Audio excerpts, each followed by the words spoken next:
As you can see today, we're going to talk about AI, artificial intelligence.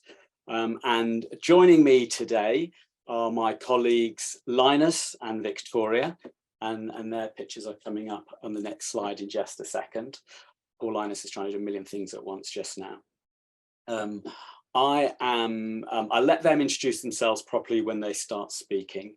They're both from our web support team. I'm director at HDK. I am a mixed race guy in his 50s, short cropped hair, almost bald on top, short trimmed dark beard, and I think I'm wearing a fine check shirt today. So that's me. So we were first thinking about AI. I'm thinking back to about November time last year, and not surprisingly, if I say November 2022, some of you will immediately think of that as when ChatGPT 3 was released. And we had been planning our Christmas webinar, which was where we took about 12 topics and of 12 trends that we thought would be big in 2023. And we take some time to prepare these, we think about them over time, and different team members were taking different topics. And it wasn't at that point that we were thinking that that artificial intelligence would be so big in 2023. Fortunately, all of that information was coming out on my social feeds, and we knew we had to talk about and talk about artificial intelligence in that December webinar, and we talked about it in the introductions and in at the end. And our creative director Raf talked about artificial intelligence in relation to design as well, and design trends in 2023. So we kind of covered it, but I wanted to spend a whole session just exploring it in one of our webinar sessions, and this is the earliest I could fit it in our program this year. So but I suppose since November we've had this chance for all of us to start thinking about artificial intelligence. It's everywhere that you're reading in the papers at the moment. It's topics of conversations all the time. So I'm really interested that we have waited this long, because I think that there's that we all collectively in this room here will have viewpoints and experiences and case studies maybe that we can share together. So I know there is more than 70 to 100 people in here today, so I'm really hoping that today's session we've prepared some stuff, but we're really keen to draw out the experience in the room here today. So we've got 2 discussion points to explore that in more detail. But just to get a level of where we all are at in terms of AI at the moment, I've got 2 very quick polls that I thought would be a good opportunity to try out on you today. So we're going to try and get the first poll up, bearing in mind we're just a little bit all over the place at the moment. Yeah, there's the first one.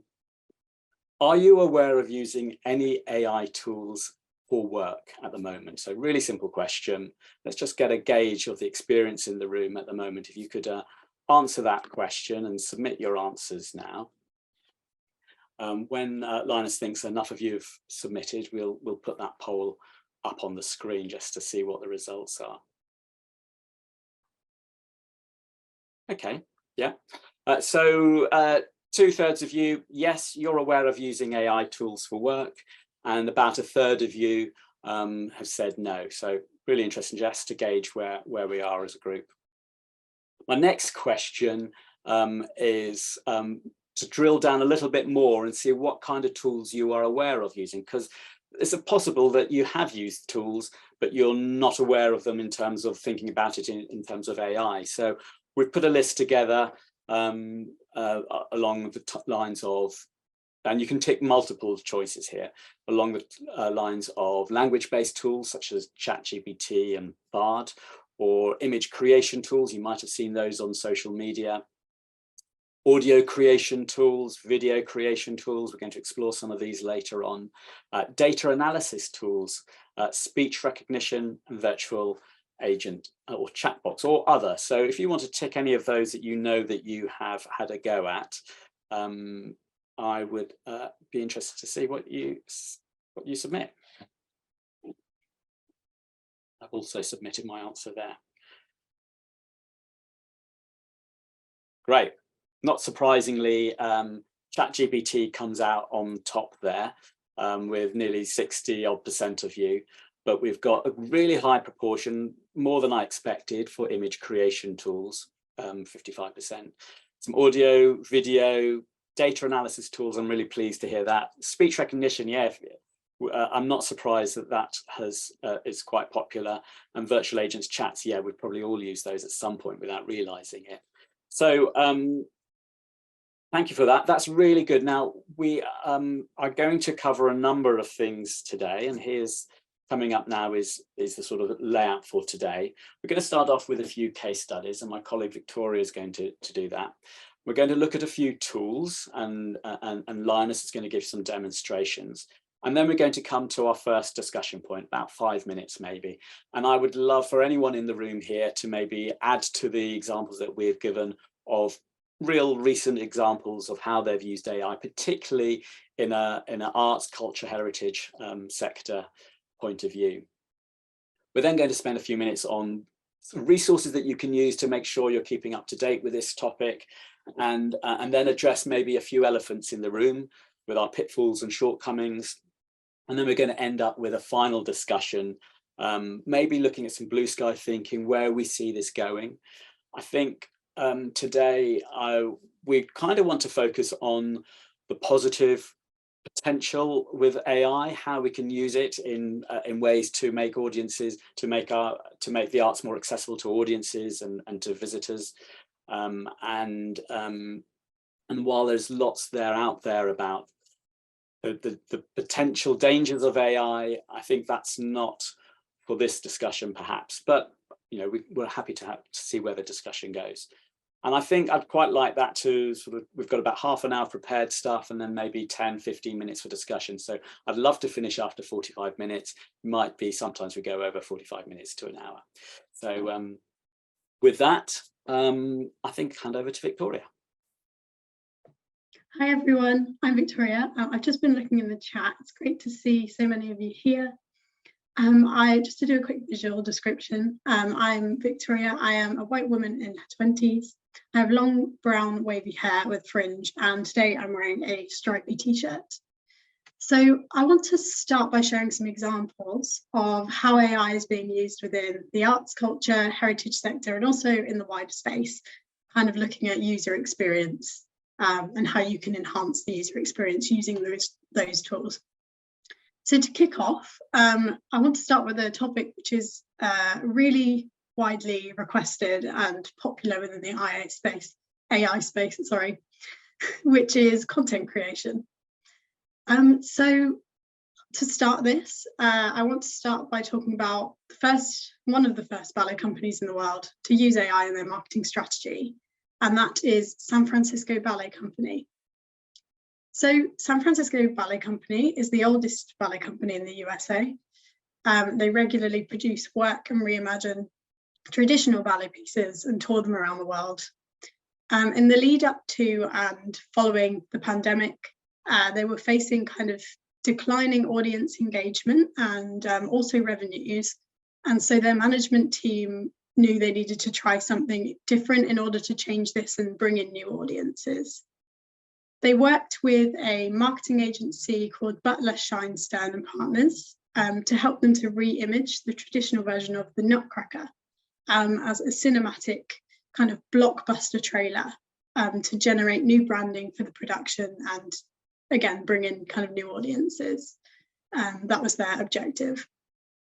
In the lead up to their 2022 December production of the Nutcracker, the company used an AI tool called Midjourney to generate characters to kind of be the face of their campaign, which they posted on their social media accounts. The aim was to, again, attract new audiences, have people see the piece through a different lens. They wanted to create kind of a dreamlike, whimsical state and just kind of create new opinions on the piece. The net result of the campaign, specifically with the use of AI and modern technologies, and also extra attention through mixed responses in conversation, saw the company double their revenue from 31 million in 2021 to $63 million in 2022 for the year. kind of justifying the positive impact that AI-assisted marketing can have at this point in time. There's also many people using, or organizations using AI tools for content ideation in the creative process. So this is like early ideation for design content, which is being generated using tools like text-to-image tools like Midjourney. So basically you would give a guide or a prompt to the AI, and then it will find and generate work by scraping the internet and pulling it into a piece of art or a piece of work that you can then use.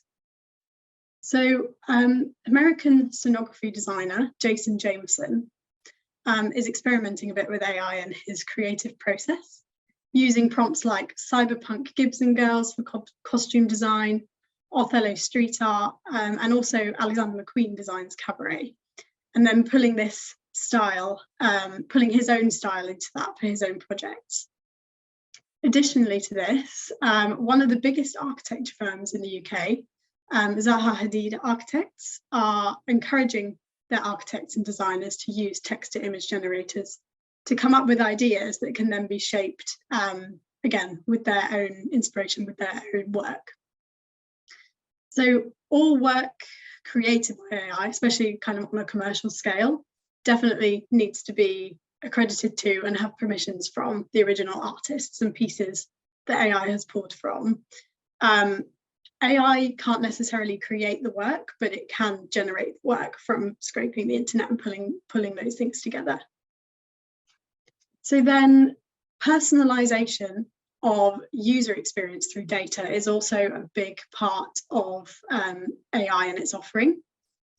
Wicked, the musical on Broadway, partnered with an AI platform for ticket sales on Broadway productions, and they used the platform called Broadway Eye. Broadway Eye was rolled out in 2019. It's basically a virtual assistant which helps theatre goers with kind of like, so far it's helped theatre goers with 90,000 plus requests via their website and Facebook. It's a customer service agent, so it offers a smoother customer purchasing journey, and it'll answer questions around recommendations and mainly ticketing inquiries as well. It's integrated with one of Wicked's ticketing branches, Ticketmaster, so that users can request tickets and even buy them within that same chat flow. Since the launch of the partnership, Wicked on Broadway has actually had a 700% return on investment, so which kind of just justifies the significant growth that can be done with using AI-assisted technologies and platforms. And it's also on top of that, it's growth that may not be attained through websites and physical sales alone. So moving now into the wider space, the travel company Expedia. Linus, if you could just go to the next slide.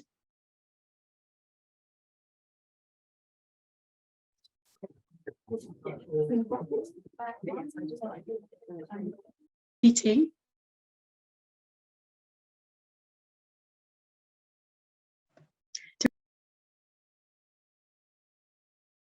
Sorry. So they're using an app which uses the OpenAI tool ChatGPT. And essentially, the user will speak to a chatbot that can give you recommendations on where to stay, things to do and see, tips on the best way to travel around your destination. And then again, similar to Broadway Eye, we'll save that information in the channel for later. So everything is in one place, customized to you. Their goal is to modernize the entire travel industry by making Expedia's technology available to business partners, including hotels, airlines, car rental companies, etc., any kind of travel organization. Per year, their travel platform actually processes about more than 600 billion AI predictions.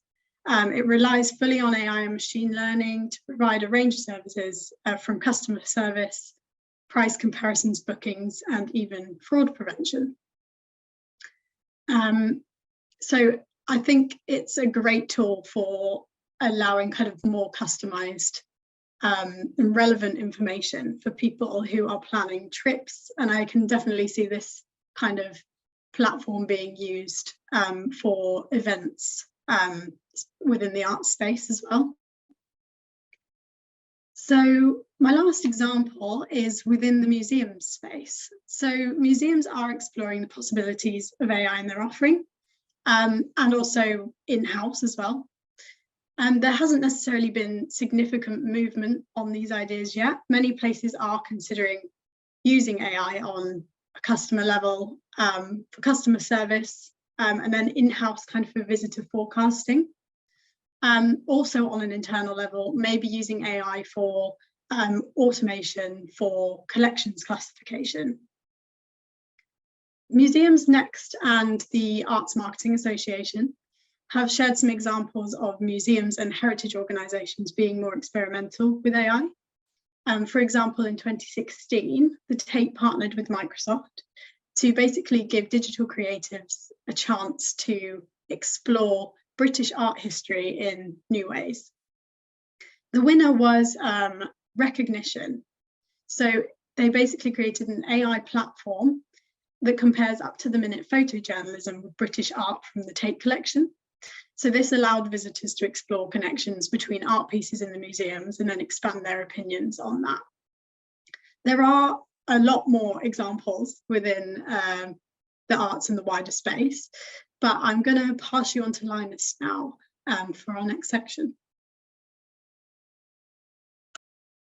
Hi, so my name is Linus. I'm a web support developer here at HDK, and I'm just going to talk.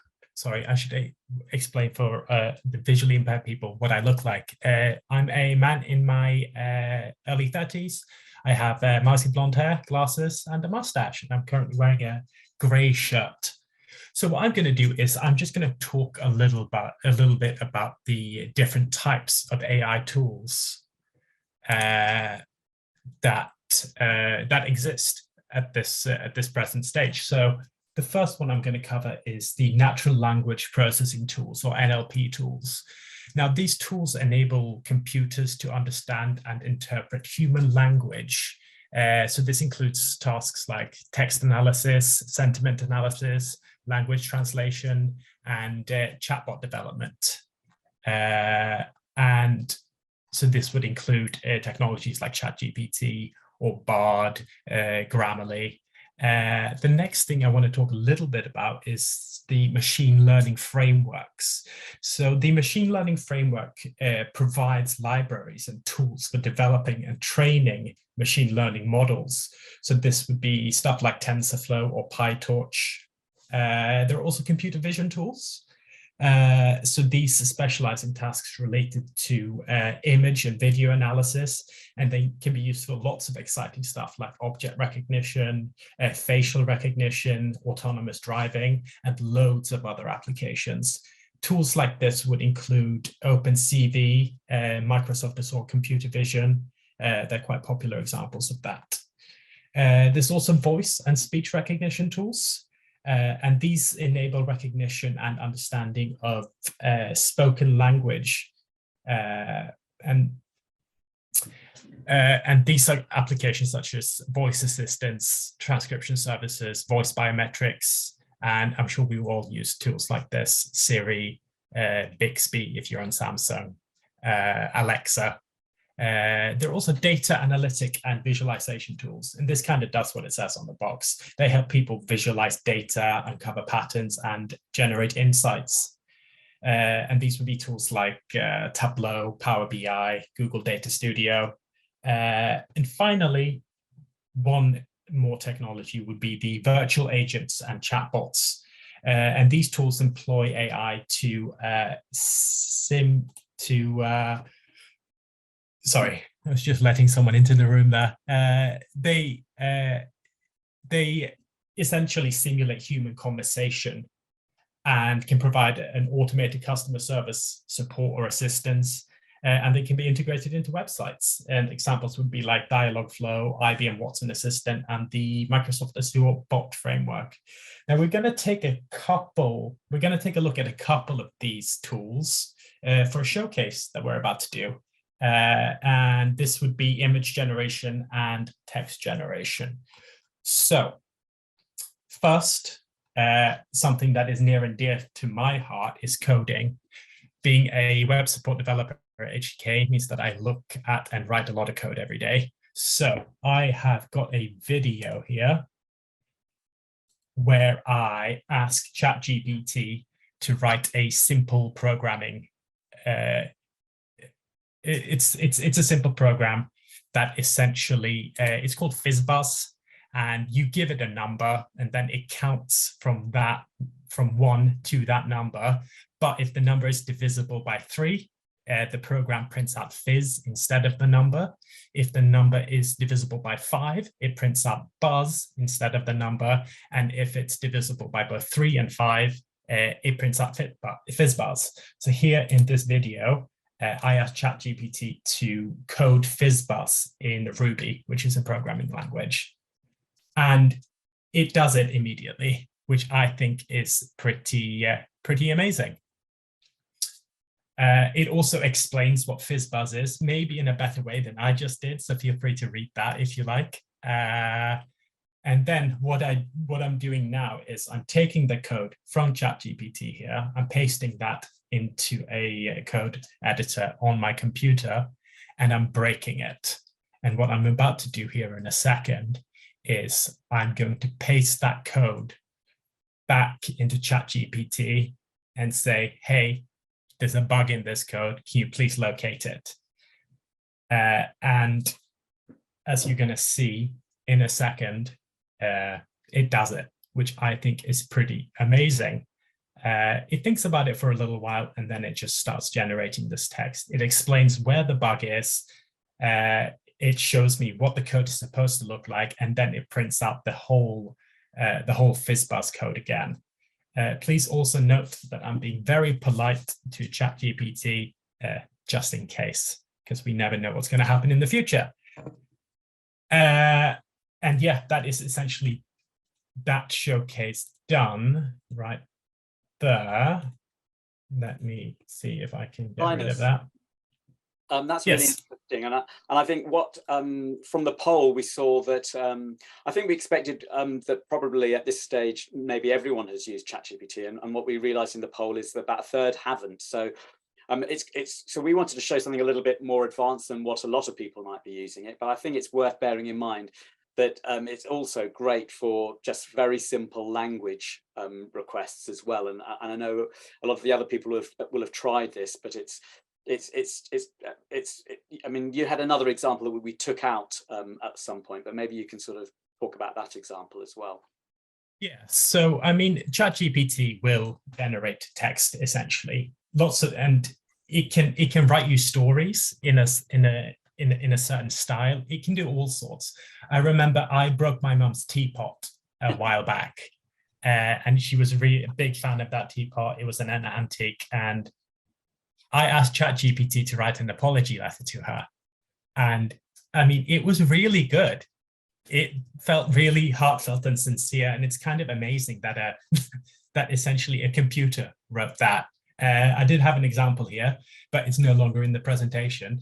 But I guess I would just, if you haven't used ChatGPT, just go on it. It's free. You just have to sign up. You can do that with your Google account and just have a play around, because the technology is really amazing. But do be polite to ChatGPT. Next, we are going to go on to art generation. So these here are images generated by a free image generator called Hotpot. And these are actually characters from my D&D group that I DM for. I was gonna, for Christmas this year, ask an artist to do these renditions of their characters, but it turns out AI can do it in 5 seconds. And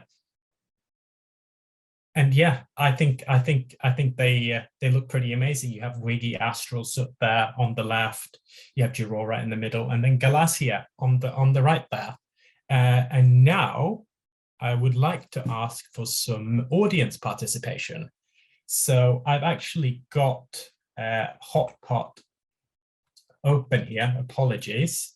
And if someone would like to suggest something in the chat, and we're gonna generate some images.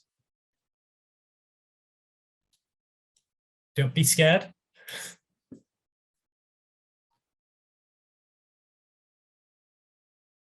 A kitten made out of glass. Let's go for that one. Joe Burnham, you were first. So let's see, bearing in mind that this here is these are different styles, if you will. We're going to go for a realistic style. So we're going to create this image here, and we're going to a child made out of mud. That's a good one as well. Let's do that. We're going to see what happens here as the image is generating. Hopefully it does it in a timely manner, so we're not stuck here all day. That is, yeah, you know what? That kind of does look like a kitten made out of glass. That's actually pretty good. We're going to create a child made out of mud. Now, I will touch on kind of AI images coming right out of the uncanny valley in a second, and I feel like this this is going to be, ooh, wow, that is, yeah, that's that's a child made out of mud. So there we go. I think we're gonna leave it there. But again, hotpot.ai -r generator. I think you can do like 3 or 4 free generations per day. Again, go there, have a play. And yes, I think we're going to continue with the rest of this now. So coming to the discussion point, in fact, aren't we? So we are indeed. Yeah. So I would love to get some people talking in the room to hear some of your examples about how you may have been using AI. Don't forget, later we're going to talk about the potential. Maybe we'll touch on the risks as well. But this is, I want to sort of gauge what people are actually doing now. What have you tried? How are you using AI? So I don't know. I don't know if I can see it, but maybe if you put a thumbs up, you know, is it the raise the hand on the reactions thing, if you're willing to share something that you've been using, or if you feel more comfortable, just put an example in the chat box in the chat room, and maybe we can sort of ask you to talk and unmute yourself to tell if you feel comfortable to. So if you just take a few seconds to think of any examples that you are happy to share about using AI so far, particularly if it works in the arts and culture sector.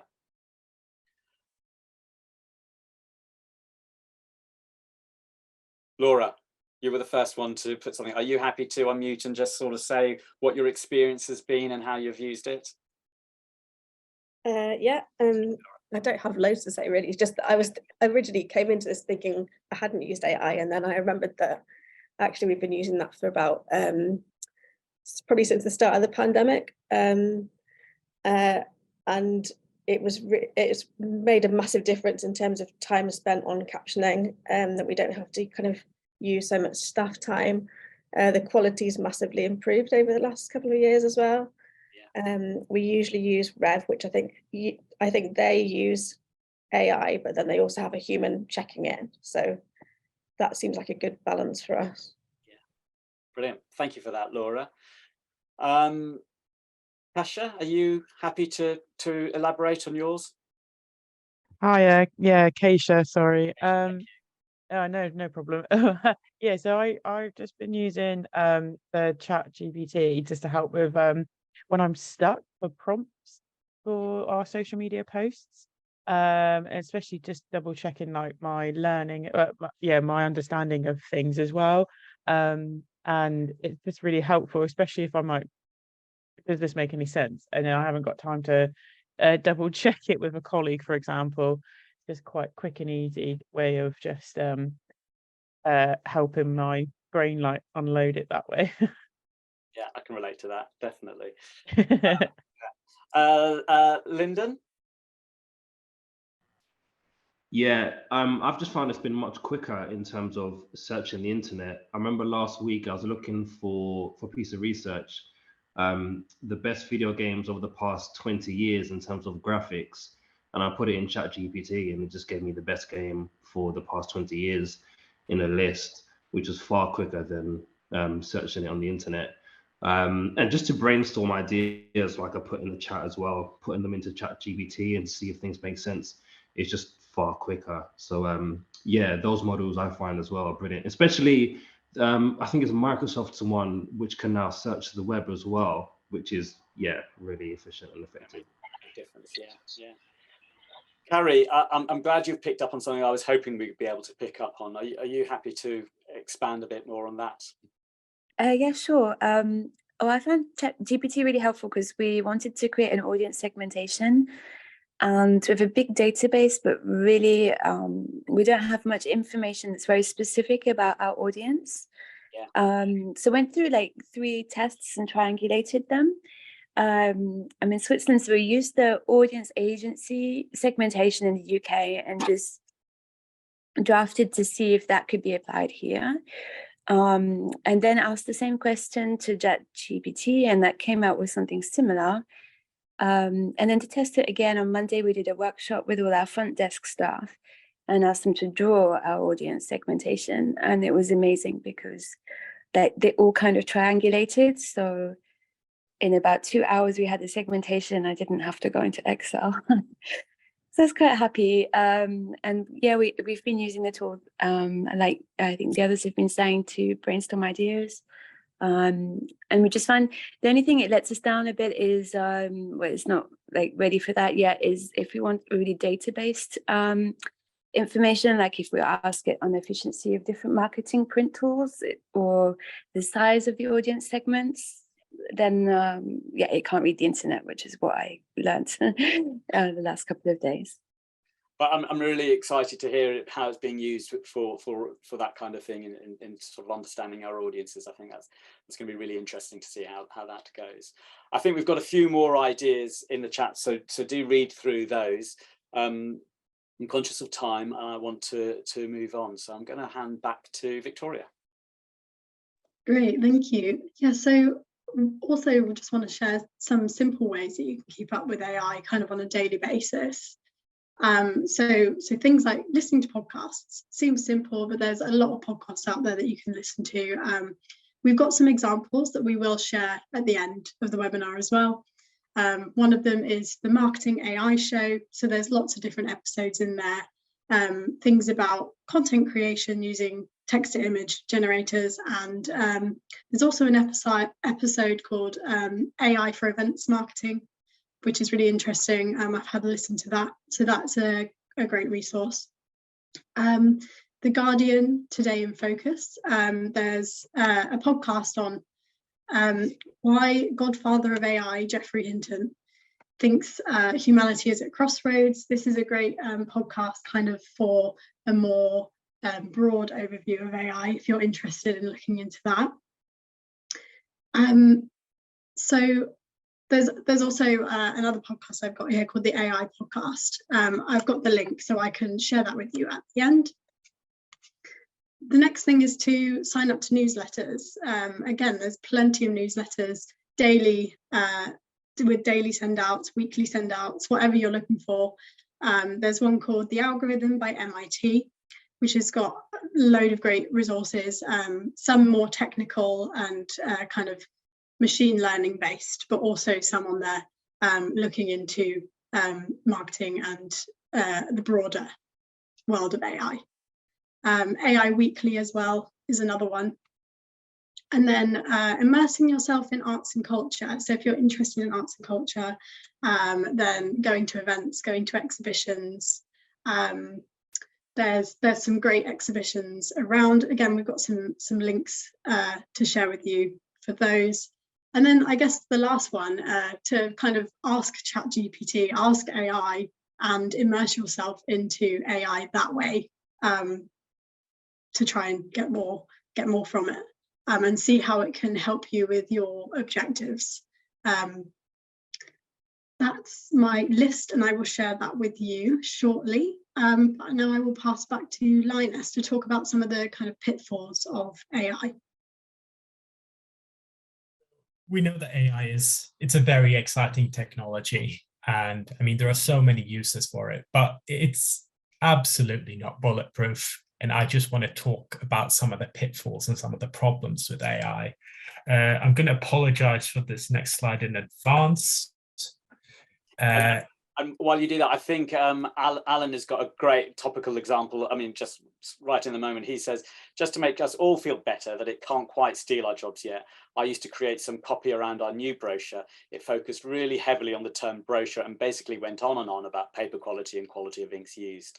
I think that's a really good illustration, and I think many of us will have similar examples of how it's not quite worked. Absolutely, absolutely, and we're gonna get on to some of the pitfalls with AI in general in a second. But I'm just going to focus on image generation here for a second. As you can see, we have three interpretations that AI have created for me of people eating spaghetti. Really sorry for the one on the right there.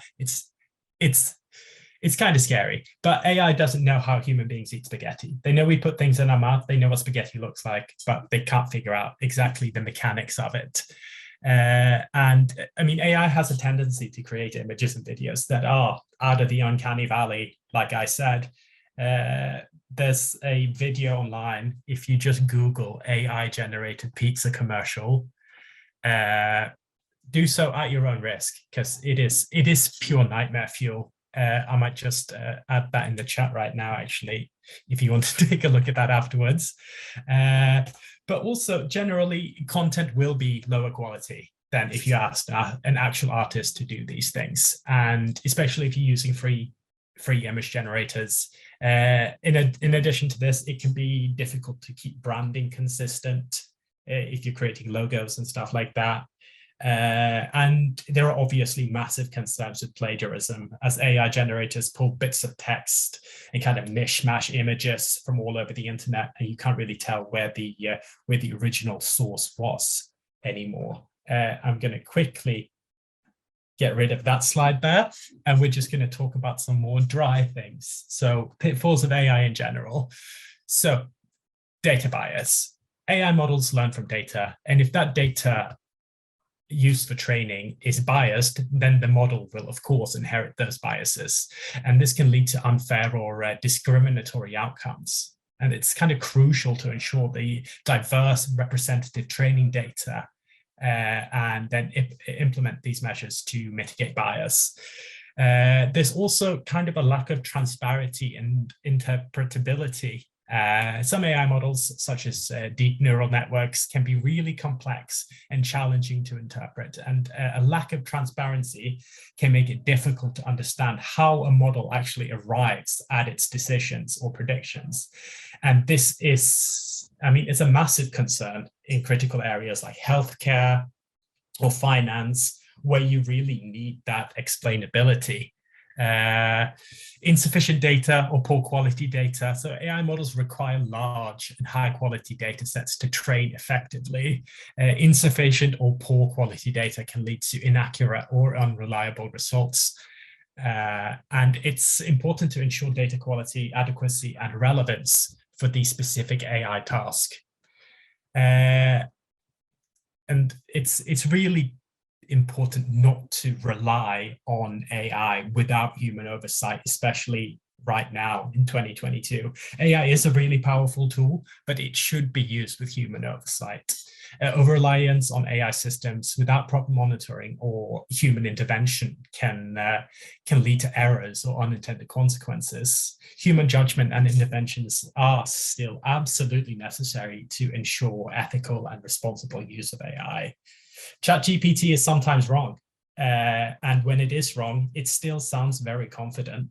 There are obviously security and privacy risks, so AI systems often deal with sensitive data, and if it's not properly secured, it can be vulnerable to attacks and privacy breaches. There's also kind of a massive lack of understanding and trust when it comes to AI, because users may not fully understand how AI systems actually work. or may have concerns about their use, which is obviously very understandable. I think it's very important to educate users about AI capabilities, limitations, and the potential impact to build that trust and ensure the appropriate expectations. Finally, there are ethical considerations. Plagiarism, like I mentioned before, there are job worries, fake news worries, and AI systems do raise these ethical dilemmas and moral considerations. And I think it's crucial to address these ethical concerns related to transparency, fairness, accountability, and the potential social impact of AI technologies. Now, I think awareness of these pitfalls and proactive measures to address them can really help mitigate the risks and ensure responsible and effective use of AI technologies. Now, I know Victoria touched a little bit on Geoffrey Hinton earlier, who's one of the godfathers of AI, and I feel like he has raised a number of legitimate concerns when it comes to AI. He kind of likened where we're at right now to the years leading up to Y2K, as I'm sure some of you will remember what that is. I don't, I was 8. But, we knew a problem was arising with Y2K, but we had enough time to implement the changes. And as such, it wasn't this massive, scary end of world scenario that people were expecting. And yeah, that's kind of my bits done here on the pitfalls. We can obviously discuss some of these in the discussion later on, but for now, yeah. I will hand you back over to Hans.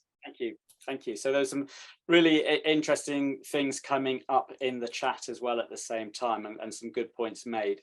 I think there was Alan was talking about job security and those sort of things, and the brochure stuff, and Lyndon followed up with, on a reflection, this is still relatively new and it will only improve. So all of these things, we have got room to sort of develop these and improve them, so that the image not being quite right, I'm sure that will change. It is relatively new technology, and I think about how long various technology platforms coming out, and how long they've often taken to really sort of bed down and become something that we can rely on as well. So, and also here, what have we got here? It's worth mentioning that there are serious reputational issues around the use of AI. This comes from Sophia. For example, a controversy around Bradford Literary Festival, and she's put a link in the chat. I don't know that, so I'll be reading that later on. I'd like to open up the discussion again and do some blue sky thinking. Where do you see this going? What do you think? What is the potential for this in your job, in your organization where you're working with your clients? Where do you see the AI where it's not quite there at the moment, but we see it growing there, going to go there in the future? Victoria talked about the Wicked and the Broadway Eye and how that works. I really see ticketing benefiting somehow from AI in many different ways, probably. I see box offices probably using the chat functionality to help clients a lot more. So those are just some sort of things that I'm interested in. Particularly, I was really interested in the audience segmentation stuff. I'd love you to put your ideas in the chat, and maybe we can pick some out and talk about those in the next remaining minutes that we've got. So I'll give you a few seconds to put some things in the chat, and let's see where we go with that.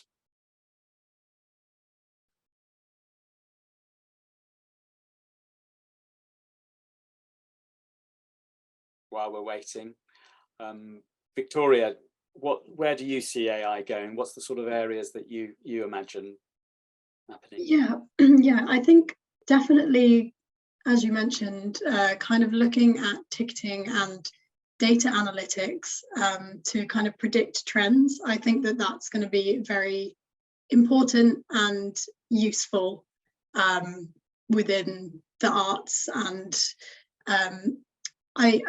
I think it would be definitely worth exploring these platforms specifically made for ticketing and kind of chat flows within events marketing and that kind of thing.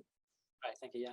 Yeah, Ben, I really don't. I mean, I know what dynamic pricing is, but don't really have any first-hand experience working on dynamic pricing. Any sort of thoughts on how you see AI supporting that? Yeah, thanks, Hans. We're actually doing a trial with a US-based company called Diginex at the moment, and I know a handful of organisations use it. Albert Hall, Edinburgh Festival, I think Wales Millennium Centre have started using it, and really they analyse your booking history and then learn as you go through sales periods and make automated suggestions as many times a week as you'd like. And all the box office manager needs to do is go in and accept or decline. You can override. You set the parameters, so you're never going to have price recommendations that you haven't pre-agreed with all the stakeholders. I know we've used manual dynamic pricing in the past, but there's only so sophisticated you can get if you're a person. I mean, it's been quite extraordinary for us. It's very expensive at the moment, so I don't know if I'm going to get the organisation to agree to working with Diginex on an ongoing basis. I think we're trying to be braver currently for the rest of the trial, so we can sort of really demonstrate how well it's been working for us. But my suspicion, to be honest, is I know our box office system, they're talking about introducing a dynamic pricing function as standard in the future. I suspect this may just be a standard function of box office systems before we know it. But yeah, if anyone's interested in that, I would really recommend giving it a go. Brilliant, thank you, Ben. I find that really exciting. I really look forward to seeing how that develops. But it seems like a natural next step, doesn't it? Alexa, thank you for putting a suggestion in the chat. Oh, I don't know if you could hear that. My Alexa's not so sure about that. That's okay. Are you happy to expand? Yeah, I run events and workshops, and I used to work in marketing, leading creative teams, and I'm trying to get back into that. And I just, for me personally, I was a bit averse to using AI for copywriting and doing designs because I could do it myself. But since using it, I've just realized like the wealth of ideas that it comes up with that you could then develop on, and then you change your brief and your prompts, and then you get to something which was in your head. And I just think if you had a room full of creative people and give them a little task to do, plus the AI tools, you could just generate something much quicker and faster and come up with something that you wouldn't have thought of before. So yeah, I'm very excited about it. Whereas at the beginning, I was thinking, oh no, this is going to do away with my job, right? But I don't think so. I think you still need a person at the end of it. I really think, I really feel that's I mean, I'm a natural optimist, but I really feel that. I think it's only it'll change our jobs. I'm sure it will change our jobs and what our, day-to-day tasks are and things like that. But hopefully, and Linus touched on this as well. Hopefully it gives us time to be more creative, and it just helps stimulate that as well, I think. So I think that's a really good point. Thank you. Alan, are you happy to voice your thoughts? Yeah, hi. Hello, everyone. Yeah, I think similar to everybody else, I've been using it a lot for brainstorming. I think that's where it becomes really, really useful at the moment. Particularly, I think if you're in a small organization, I used to work at an organization where during the pandemic, I was writing a lot of papers for government, like culture committees and things. And there was only 3 of us. And even just having it then as a kind of proofreader pal, if you know what I mean. So I think it was so helpful. And I always think to myself, like earlier in my job when I was a comms assistant, I had a comms manager that liked me to draft the copy first, and then he'd change it all. So in a way, I was like his little AI at the time, And I think that's kind of how I see it. I see it as like, I was at a session the other day and we were all chatting about it, is like, using it as that little admin pal that can help you kind of get to the root quicker than you might have otherwise, like the previous speaker was just saying. Brilliant, thank you. Thank you very much for that point. I'm really conscious of the time. I don't want to outstay our welcome. We would always try and keep it within an hour. Preferably, we try to keep it in 45 minutes.